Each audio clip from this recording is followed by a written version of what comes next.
নমস্কাৰ এডুকেশ্যন চেনেলৰ পৰা সকলোকে স্বাগতম জনাইছো।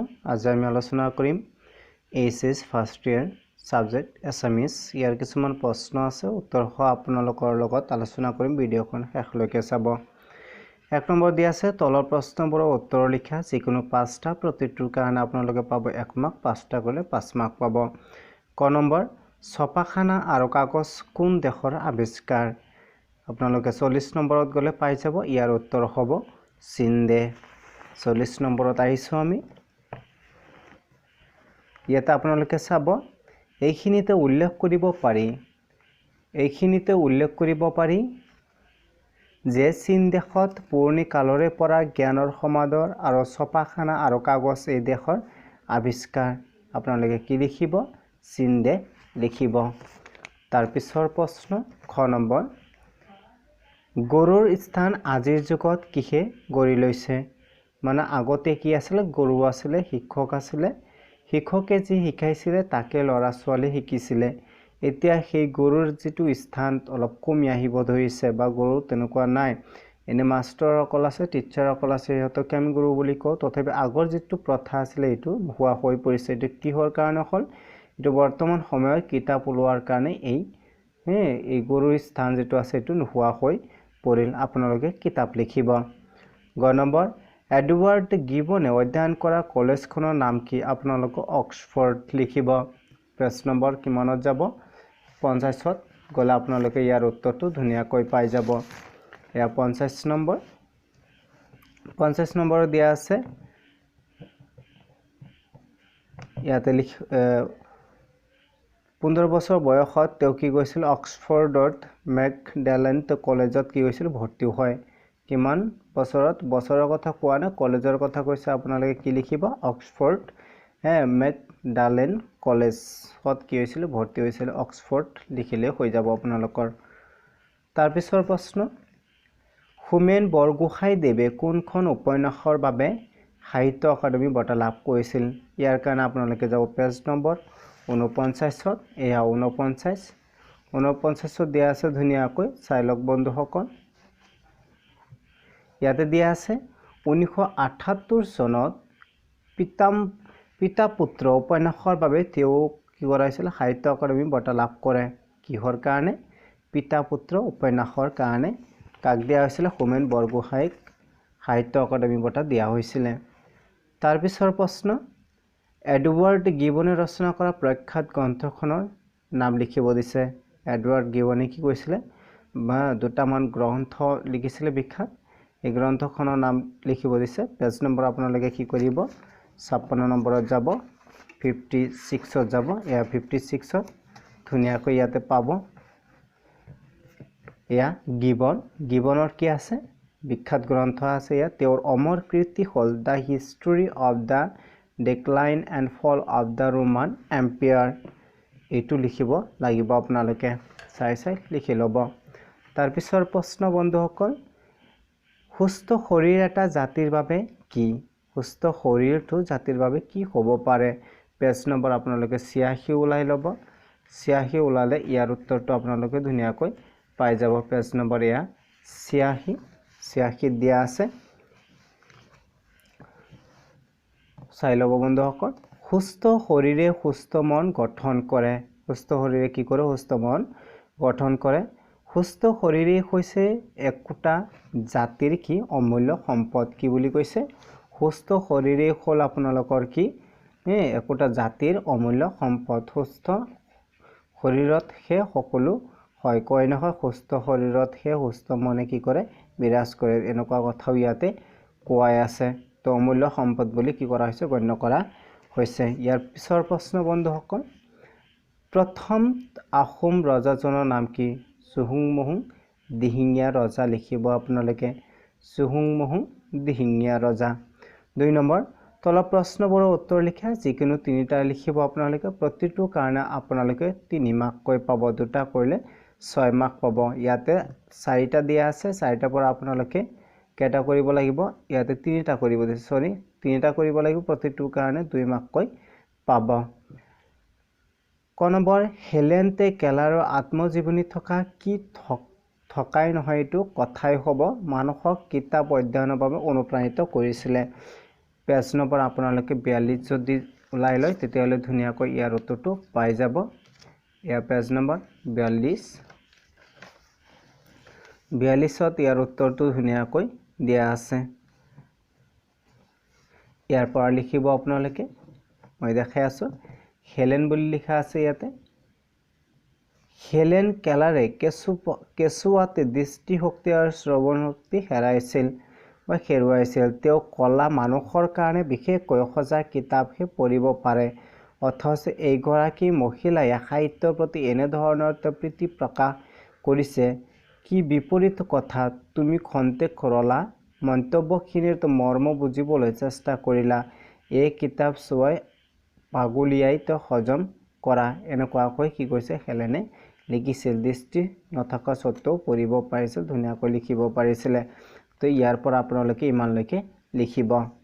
তাৰপিছৰ প্ৰশ্ন খ নম্বৰ, জন মিল্টন কোন শতিকাৰ কবি আছিল? তেওঁ ৰচনা কৰা বিখ্যাত মহাকাব্যখনৰ নাম লিখিব দিছে। ইয়াৰ কাৰণে আপোনালোকে যাব লাগিব পেজ নম্বৰ 81 যাব লাগিব। এয়া পেজ নম্বৰ 81। ইয়াতে দিয়া আছে জন মিল্টন হ'ল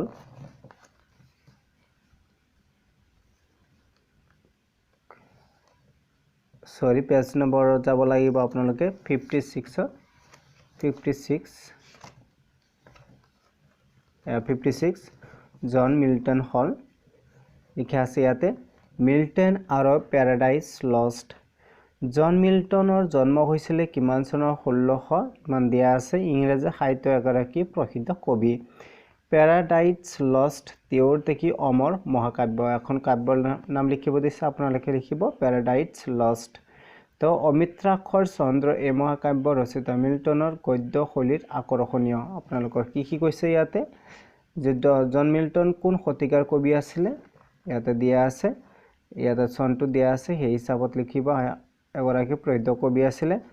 আৰু তেওঁ কিহৰ কথা কৈছে ইয়াতে? তেওঁ ৰচনা কৰা বিখ্যাত মহাকাব্যখনৰ নাম লিখিব দিছে।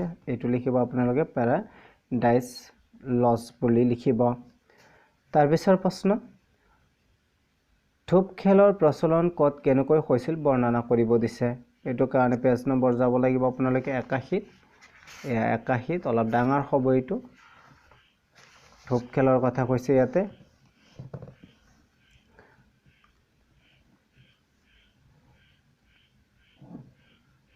আপোনালোকে ইয়াৰ পৰা লিখিব লাগিব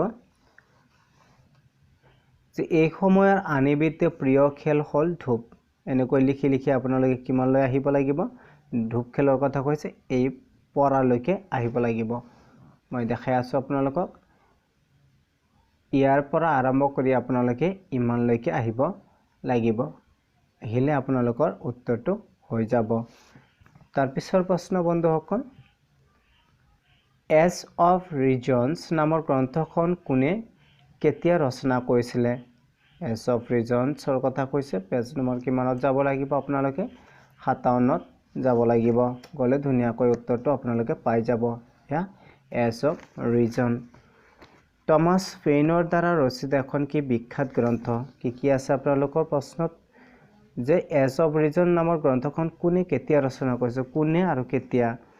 টমাছ পেইনৰ দ্বাৰা ৰচিত। এইটো আপোনালোকে ফাৰ্ষ্টটো লিখিব। টমাছ পেইনৰ দ্বাৰা ৰচিত বিখ্যাত গ্ৰন্থ। অষ্টাদশ শতিকাত। কেতিয়া লিখিছিলে? অষ্টাদশ শতিকাত লিখিছিলে। তাৰপিছৰ প্ৰশ্ন 3 নম্বৰ, তলৰ প্ৰশ্নৰ উত্তৰ লিখা যিকোনো এটা লিখিব দিছে। এটা লিখিলে আপোনালোকে কিমান মাৰ্ক পাব? 3 মাৰ্ক পাব।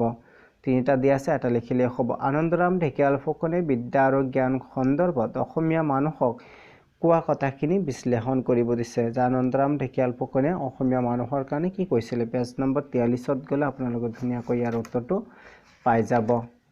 ইয়াৰ পেজ নম্বৰ 43 আপোনালোকে ইয়াৰ পৰা লিখিব। মই দেখাই আছোঁ।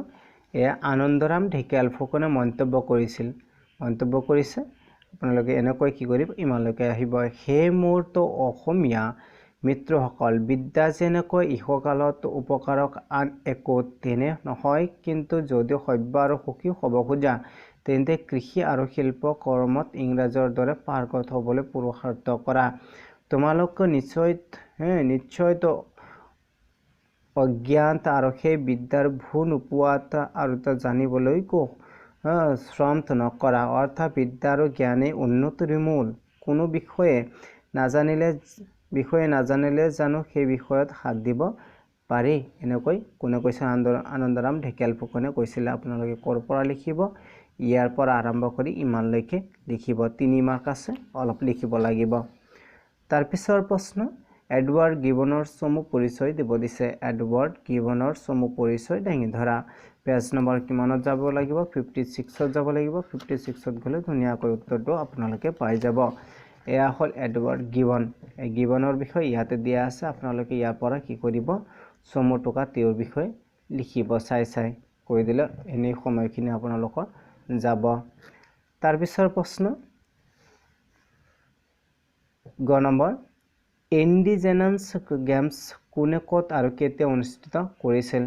ইয়াৰ কাৰণে আপোনালোকে যাব লাগিব পেজ নম্বৰ 81ত যাব লাগিব। পেজ নম্বৰ 81 আপোনালোকে ইয়াৰ পৰা আৰম্ভ কৰিব। দেখাই আছোঁ মই, অলপ এইটো দীঘল হ'ব। ইয়াৰ পৰা আৰম্ভ কৰিব আপোনালোকে। এই সময়ত আন এবিধ প্ৰিয় খেল হ'ল ধূপ।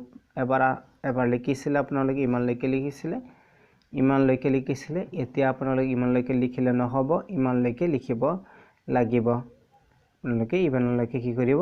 লিখিব। এনেকৈ আহিলে আপোনালোকে গমেই পাইছে যে ঐতিহ্যমণ্ডিত ৰংঘৰৰ বাকৰিত 1990 চনত ইণ্ডিজেনাছ গেমছ নাম দি ক্ৰীড়া সমাৰোহ আয়োজন কৰিছিলে। এনেকুৱা ইয়াতে দিয়া আছে।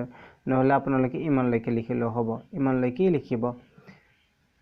ইয়াৰ পৰা আৰম্ভ কৰি ইমানলৈকে লিখিব। ক'ৰ পৰা আৰম্ভ কৰি? ইয়াৰ পৰা আৰম্ভ কৰি ইমানলৈকে লিখিলে হৈ যাব উত্তৰটো।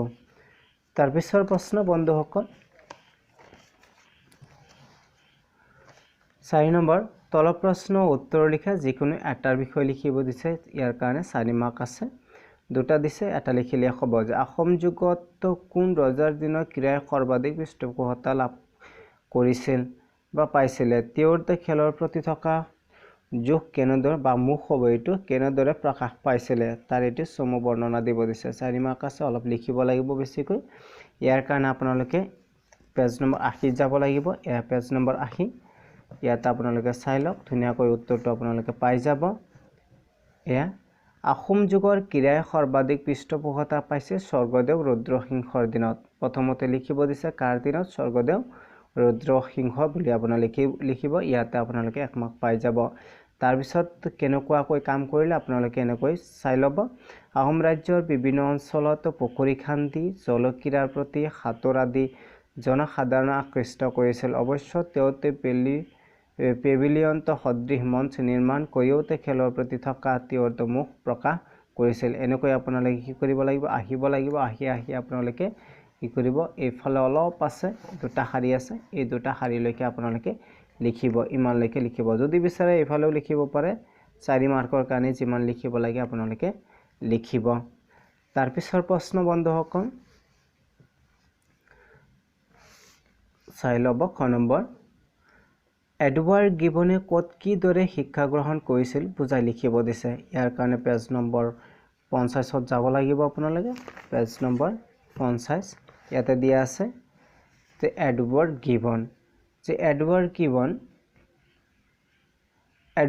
গিবনে কি কৈছে? এনেকৈ ছাত্ৰ অৱস্থাত কোনো অসাধাৰণ বুদ্ধিমত্তা পৰিচয় দিব পৰা নাছিল। ক'বলৈ গ'লে ছাত্ৰ হিচাপে তেওঁ আছিল অতি সাধাৰণ বিধৰ ল'ৰা। 15 বছৰ বয়সত তেওঁ অক্সফৰ্ডৰ মেকডালেণ্ড কলেজত ভৰ্তি হয়। এনেকৈ আপোনালোকে আহিব লাগিব। আহি আপোনালোকে কি কৰিব লাগিব? অলপ লিখিব লাগিব বহলাই। তাৰপিছত আপোনালোকে কি কৰিব লাগিব? এইফালে আহি একেবাৰে দাগ দিছোঁ যে মই, ইমানলৈকে আপোনালোকে লিখিব লাগিব। তাৰপিছৰ প্ৰশ্ন, চমু টোকা লিখা যিকোনো এটাৰ বিষয়ে লিখিব দিছে। ইয়াৰ কাৰণে আপোনালোকে পাব কিমান মাৰ্ক? 2 মাৰ্ক পাব। ইয়াতে শ্বপেনহাৱাৰ বুলি লিখা আছে, ৰংঘৰ, লৰেন্স ডান্স লিখা আছে। দুয়োটা মই এক ঠাইতে পাই যাম। শ্বপেনহাৱাৰ লিখিম মই, কৈ দিম, আৰু লৰেন্স ডাৰেল এই দুটাই কৈ দিম, মই এইটো কৈ নিদিওঁ। আপোনালোকে দুয়োটাৰ কাৰণে পেজ নম্বৰত যাব লাগিব।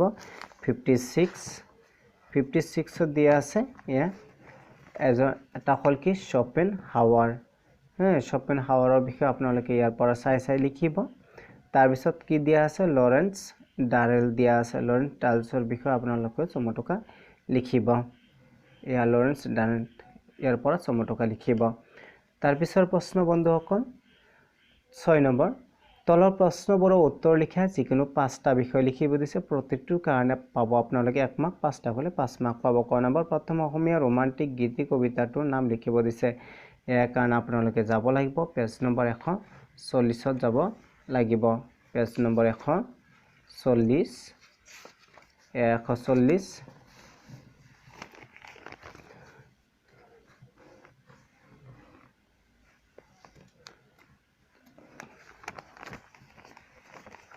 প্ৰশ্নটো কি কৈছে চাই লও বন্ধুসকল আকৌ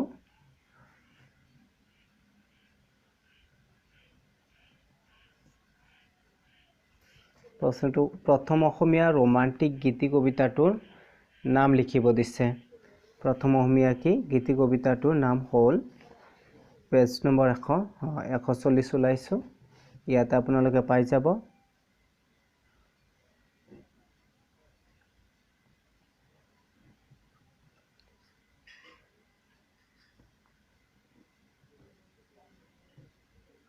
অলপ পাহৰি গৈ আছো বন্ধুসকল বনকুবৰি নহব ইয়াতে পিছৰ প্ৰশ্নটো চাই লৈছো মই দেখাই দিম এটো আপোনালোকক তাৰ পিছৰ প্ৰশ্ন খ নম্বৰ জোনাকী আলোচনী প্ৰথম সম্পাদক কোন আছিল এটোতো আপোনালোকে জানি জোনাকী কি আলোচনী প্ৰথম সম্পাদক আছিল কোন চন্দ্ৰকুমাৰ আগৰৱালা দ্বিতীয় আছিল লক্ষ্মীনাথ বেজবৰুৱা এটো আপোনালোকে পেজ নম্বৰ 140 দিয়া আছে যে ইয়াতে লিখা আছে চন্দ্ৰকুমাৰ আগৰৱালা আছিল জোনাকীৰ প্ৰথম কি সম্পাদক তাৰ পিছৰ প্ৰশ্ন চন্দ্ৰকুমাৰ আগৰৱালা কবিতাৰ প্ৰধান বিষয়বস্তু কি এটোৰ কাৰণে আপোনালোকে পেজ নম্বৰ 140ত যাব লাগিব চন্দ্ৰকুমাৰ ইয়াতে দিয়া আছে চন্দ্ৰকুমাৰ তলত আহিব চন্দ্ৰকুমাৰ আগৰৱালাৰ কবিতাৰ প্ৰধান বিষয়বস্তু হৈছে প্ৰকৃতি প্ৰেম আৰু সৌন্দৰ্য তাৰ পিছৰ প্ৰশ্ন বনকুবৰি কবিতাটো কোনটো কবিতা পুথিৰ অন্তৰ্গত বুলি কোৱা হৈছে ইয়াতে পেজ নম্বৰ 140ত যাব এয়া দিয়া আছে বনকুবৰি কবিতাটো প্ৰতিমা কবিতাৰ পুথিৰ অন্তৰ্গত কি হয় প্ৰতিমা বুলি আপোনালোকে লিখিব তাৰ পিছৰ প্ৰশ্ন বন্ধুসকল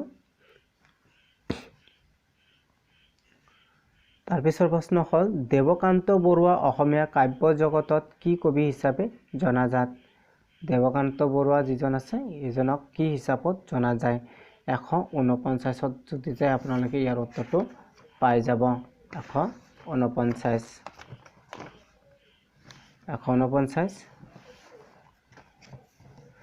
এয়া হ'ল কি দুমুজাৰ কবি কি বুলি লিখিব আপোনালোকে দুমুজাৰ কবি বুলি লিখিব দুমুজাৰ কবি বুলি কিয় কয় আপোনালোকৰ কেতিয়াবা পৰীক্ষাত আহি যাব পাৰে তেতে ইয়াৰ পৰা লিখিব ৰোমান্টিক যুগৰ শেষ আৰু আধুনিক কবিতাৰ দুৱাৰদলিৰ কবি বাবে দেৱকান্ত বৰুৱাক কি বুলি কয় দুমুজাৰ কবি বুলি কোৱা হয় মানলৈ লিখিব তাৰ পিছৰ প্ৰশ্ন দেৱকান্ত বৰুৱাৰ কোনটো কবিতাত প্ৰথমে আধুনিকতাৰ প্ৰতিধ্বনি শুনা যায় আপোনালোকে পেজ নম্বৰ 149ত গলে পাব ইয়াৰ পৰা লিখিব যে তেওঁৰ আমি দুৱাৰ মুকলি কৰো কবিতাতেই প্ৰথম আধুনিকতাৰ কি পোৱা যায় প্ৰতিধ্বনি পোৱা যায় কি লিখিব আমি দুৱাৰ মুকলি কৰো তাৰ পিছৰ প্ৰশ্ন লাচিত ফুকন কি কবিতা লাচিত ফুকন কি কবিতা এটো কাৰণে আপোনালোকে যাব লাগিব 149 ইয়াতেই দিয়া আছে লাচিত ফুকন এটা বীৰত্ব ব্যঞ্জক কি দেশ প্ৰেমমূলক কি কবিতা ধুনীয়াকৈ ইয়াতে দিয়া আছে বন্ধুসকল তাৰ পিছৰ প্ৰশ্নটো চাই লৈছো তলৰ প্ৰশ্নবোৰৰ উত্তৰ লিখা যিকোনো দুটা বিষয় লিখিব দিছে প্ৰতিটো কাৰণে কিমান মাৰ্ক পাব আপোনালোকে 2 মাৰ্ক পাব দুটা কৰিলে 4 মাৰ্ক পাব ক নম্বৰ জোনাকী যুগৰ ত্ৰিমূৰ্তি বুলি ক'লে কাক জনা যায় জোনাকী যুগৰ ত্ৰিমূৰ্তি বুলি ক'লে আপোনালোকে বন্ধুসকল নিজেই জানে চন্দ্ৰকুমাৰ আগৰৱালা এজন হ'ল কি প্ৰথম সম্পাদক তাৰ পিছত কোন লক্ষ্মীনাথ বেজবৰুৱা এজন আছিল দ্বিতীয় সম্পাদক তাৰপিছত আৰু আছে কি হেমচন্দ্ৰ গোস্বামী এওঁ আছিল তৃতীয় সম্পাদক এই তিনিজনক একলগতে কি বুলি কয় জোনাকী যুগৰ ত্ৰিমূৰ্তি বুলি কোৱা হয় খ নম্বৰ অসমৰ এই ক্ষাম্য ভূমিৰ চৰিছে গাদৰ পাল এই গাদৰ পালটো বুলি কবিয়ে কাক বুজাইছে মই এইটো কৈ দিয়া নাই মই দুটাকহে কৰিছো ইয়াতে দুটা কৰিব দিছে মই দুটাই কৰিছো হাবিৰ মাজত মৰমৰ ধ্বনি কোনে তুলিছিলে এইটো আপোনালোকে চাবলৈ গ'লে পেজ নম্বৰ 146 যাব লাগিব 146 ইয়াৰ পৰা আপোনালোকে লিখিব বতাহৰ বা লাগি গছৰ আগবোৰে বতাহৰ কি বতাহৰ বা লাগি গছৰ আগবোৰে হালি জালিত নাচিছে পাতবোৰ থৰথৰকৈ কঁপিছে আৰু শুকান পাতত মৰমৰ এইটো হ'ব মৰমৰ ধ্বনি উঠিছে ইয়াৰ পৰা আপোনালোকে ইয়ালৈকে লিখিব তাৰ পিছৰ প্ৰশ্ন বন্ধুসকল জোনাকী এইটো গ'ল তাৰ পিছত প্ৰসংগ সংগতি দৰ্শাই ব্যাখ্যা কৰা ব্যাখ্যাটো কৰিলে অলপ দীঘল হয় কি আপোনালোকে কি কৰিব ব্যাখ্যা কৰিবই পাৰে দুটা আপোনালোকে কৰিব বাকিখিনি মই কৰি দিওঁ এনি ভিডিঅ'খন যথেষ্ট দীঘল হৈ গৈছে 9 নম্বৰ অৰ্থ লিখা যিকোনো দুটা লিখিব দিছে নিজম অমিয়া দুৰ্দম আৰু জয়শ্ৰী চাৰিটা আপোনালোকে চাই ল'ব 144ত যাব লাগিব 144ত গ'লে আপোনালোকে দুটা পাই যাব আৰু বাকি দুটা বেলেগ পাঠত পাই যাব এটা হ'ল কি নিজম নিজম হল নিস্তব্ধ আৰু এটা দিয়া আছে ইফালে অমিয়া অমিয়া মানে অমৃতৰ দৰে এয়া অমিয়া অমিয়া হল অমৃতৰ দৰে আৰু বাকি দুটা দিয়া আছে 52ত দিয়া আছে এয়া 52 চাই লওক বন্ধুসকল এয়া 52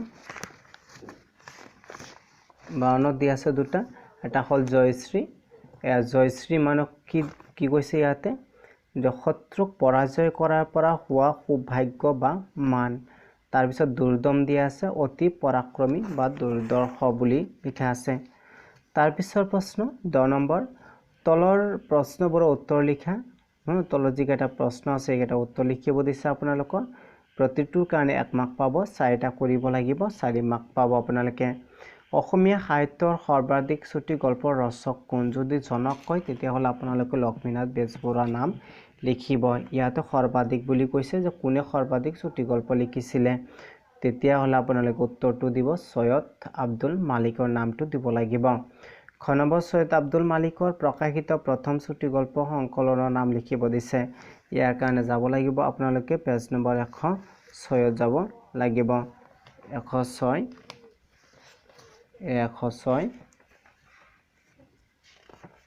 106 গ'লে আপোনালোকে ইয়াৰ ধুনীয়াকৈ উত্তৰটো পাব এয়া সংকলন বুলি কৈছে যে পৰশমণি কি লিখিব আপোনালোকে পৰশমণি লিখিব সৈয়দ আব্দুল মালিকৰ প্ৰকাশিত প্ৰথম চুটি গল্প সংকলনৰ নাম কি হ'ব আপোনালোকৰ পৰশমণি হ'ব এয়া চাই লওক পৰশমণি তেওঁ প্ৰথম প্ৰকাশিত চুটি গল্পৰ সংকলন তাৰ পিছৰ প্ৰশ্ন সৈয়দ আব্দুল মালিকৰ পত্নীৰ নাম লিখিব আপোনালোকে এইটো আপোনালোকৰ কাৰণে ৰাখি দিলো মই শৰ্ট কোৱেশ্চন এটা গ নম্বৰ সৈয়দ আব্দুল মালিকৰ গল্পৰ প্ৰধানটো কি বৈশিষ্ট্য কি এইটো কাৰণে যাব লাগিব 106 যাব লাগিব 106 গ'লে ইয়াতে আপোনালোকে পাব ইয়াৰ পৰা লিখিব সৈয়দ আব্দুল মালিকৰ উপন্যাস গল্প আদিৰ মাজেৰে অসমীয়াত সমাজ সংস্কৃতিৰ প্ৰতিফলন ঘটাৰ উপৰিও মানৱতাবোধ উজ্জ্বল ৰূপত পৰিস্ফুট হৈছে এইবিলাক তেওঁৰ কি এটা কি বৈশিষ্ট্য তেওঁৰ কবিতাবিলাকতে হওক বা গল্পত কি মানৱতাবোধটো ফুটি উঠে তাৰ পিছৰ প্ৰশ্ন 11 নম্বৰ তলৰ প্ৰশ্নবোৰ উত্তৰ লিখা যিকোনো দুটা বিষয় লিখিব দিছে প্ৰতিটোৰ কাৰণে 2 মাৰ্ক থাকিব দুটা কৰিলে 4 মাৰ্ক থাকিব ক নম্বৰ তেৱে আগবাঢ়ি আহিল আৰু মোৰ মুখলৈ চাই সুধিলে আমাৰ তাৰে নোহোৱানে কোনে কাক কথাষাৰ কৈছিলে কনকেশ্বৰে কি কৈছিলে নাজিয়াক কৈছিল কোনে কৈছিলে কনকেশ্বৰে নাজিয়াক কৈছিলে ঘটনাখিনি আপোনালোকে নিশ্চয় জানে খ নম্বৰ নাজিয়াই কিয় হাস্পতাললৈ যাবলগীয়া হ'ল নাজিয়া কি কৈছিলে যেতিয়া বিয়া খাবলৈ গৈছিলে তেতিয়া বিনিতাৰ যথেষ্ট কি হৈছিল অসুখ হৈছিলে তেতিয়া বিনিতাক চাবলৈ হাস্পতাললৈ গৈছিলে তেতিয়া ক'ত যোৱা নাছিলে নাজিয়াই বিয়া খাবলৈ যোৱা নাছিল মানে বিনিতাক চাবলৈ যোৱাৰ কাৰণে তেওঁ বিয়া খাবলৈ যাব পৰা নাছিল ইয়াতে দিয়া আছে পেজ নম্বৰ আপোনালোকে চাই ল'ব 116 ওলাব যে কনকেশ্বৰ ঠাকুৰৰ ছোৱালী বিনীতা কঠিন নৰীয়া হোৱাৰ বাবে হাস্পতালত ভৰ্তি কৰিছে। ডাক্তৰে তাইক পাৰিলে আজিয়ে অপাৰেশ্যন কৰিব লাগে বুলি কৈছে। দুৰ্বল ছোৱালীজনীক তেজো কেইবটলমান দিব লাগিব। উপায় নাপাই ঠাকুৰে গাঁৱলৈ টকা পইচাৰ যোগাৰ কৰিবলৈ যাব বুলি ভাবি বাছ আস্থানলৈ আহোঁতে নাজিয়াক লগ পালে। নাজিয়াই কনকেশ্বৰ ঠাকুৰৰ মুখত সকলো কথা শুনি বিয়ালৈ নগৈ হাস্পতাললৈ গ'ল। এই কথাটোৱে আপোনালোকক লিখিব দিছে।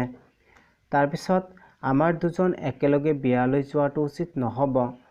আমাৰ দুজন বুলি ইয়াত কাৰ কাৰ কথা কোৱা হৈছে? আমাৰ দুজন বুলি নাজিয়াই নিজে কৈছে আৰু নাজিয়াৰ পতিৰ কথা কোৱা হৈছে। আপোনালোকে কি লিখিব? নাজিয়া আৰু নাজিয়াৰ পতিৰ কথা কোৱা হৈছে এনেকৈ লিখিব। ভাৱ সম্প্ৰসাৰণ বুলি কৈছে, ইয়াতে ভাৱ বহলাই লিখিব লাগে। শুই থকা শিয়ালে হাত ধৰিব নোৱাৰে, এইবিলাক কথা আপোনালোকে জানে আৰু এইবিলাক গ্ৰামাৰৰ বস্তু। তো এইবিলাক এই দুটা আপোনালোকে নিজে কৰিব। প্ৰশ্নটো দেখাই দিলোঁ। যথেষ্ট দীঘল হ'ল ভিডিঅ'খন। তো ইমান কষ্ট কৰি ভিডিঅ'খন চাই থকাৰ বাবে অশেষ ধন্যবাদ জনাইছোঁ। পাৰে যদি চেনেলটো ছাবস্ক্ৰাইব কৰি ল'ব। Thank U.